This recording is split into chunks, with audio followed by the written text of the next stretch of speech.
What's happening, old school scares? Welcome back to the channel. Today we're going to do a quick review on the new M. Night Shyamalan movie, Knock at the Cabin. I've been looking forward to this movie for a while. I'm actually a very big M. Night Shyamalan fan. I think his movies are underrated in a lot of instances. Look, I know he had some duds. Obviously Sixth Sense was incredible as a first movie for a director. One of the best made thrillers ever made, I think. The twist ending was great. Unbreakable was an amazing movie. The Village was hit or miss for me. I wasn't as crazy about that movie. I thought it wasn't terrible. I thought it was okay. I think Signs was a very good movie. So as we go through his catalog, and maybe one day I'll do a quick review of his movies and kind of rank them from best to worst. But I thought some of the movies he had done, recently were pretty solid, right? The Visit was pretty good. The whole trilogy that fell into the Unbreakable movies were solid. I enjoyed Old as a movie, similar to how I enjoyed The Happening, where I enjoyed kind of where the journey went to. Maybe the movie wasn't the best movie, but it was a good journey. So when this movie was coming out, I was very excited to see this. I think David Bautista has become a great actor. Now, this cast is a cast of characters. I didn't really know the other actors all that well. There were a couple of actors and actresses that I've seen in other roles, but they were mainly minor roles, and Dave Bautista by far is the biggest name in this movie, and he's very, very good. If you know me and this channel, I really appreciated the acting we had in movies like Smile and Pearl earlier, I guess late last year, right, because we're in 2023 now.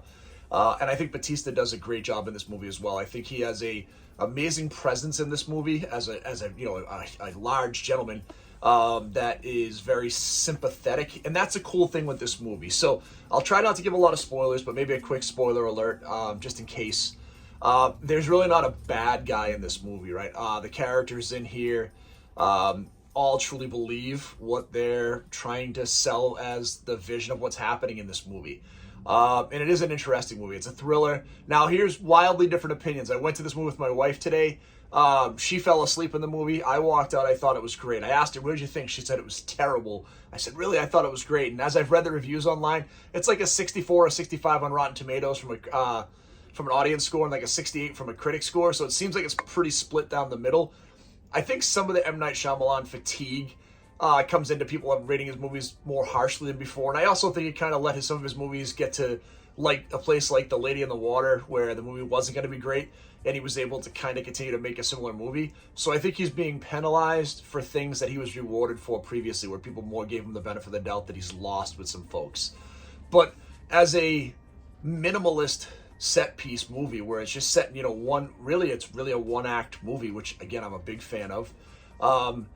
It's so well done. The little girl in the movie is amazing. The social commentary is great. I'm not going to give anything away you haven't seen in the spoilers, but it's a gay couple and their adopted daughter that have to make this.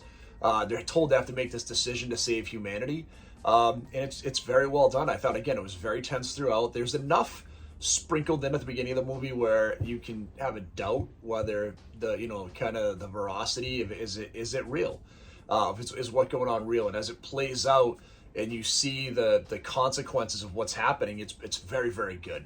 And I'm grateful for that, right? We saw a lot of previews in this movie today for like Cocaine Bear, the new Renfield movie. So there's a lot of stuff going on there that I think there's a lot of really cool things you can see in this movie. It takes itself very seriously. So I'm always appreciative of a movie that's very well done and very serious like this one was, and I thought it was good. Again, would I give you a recommendation? Absolutely. I'd give you I give this movie probably a 7.5 out of 10. I think it's very well done. Again, you're not going to get a ton of gore. Not that there's none in the movie. There's a little bit, but you're not going to get a ton of gore. You're not going to get a ton of over-the-top violence. There's a couple of really good scenes in the movie that are pretty upsetting, and then you start to think about it. Just the characters themselves are very well fleshed out. So if you're looking for a good, well fleshed out minimalist thriller with great social commentary, a lot of ambiguity in the characters, so it's not a black and white thing. These characters are live in a shade of gray, which I always think is pretty good. I would definitely recommend this movie, so go check it out if you haven't had a chance to.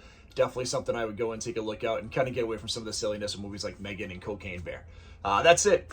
If you haven't done so far, hit that like and subscribe button, and as always, stay scary.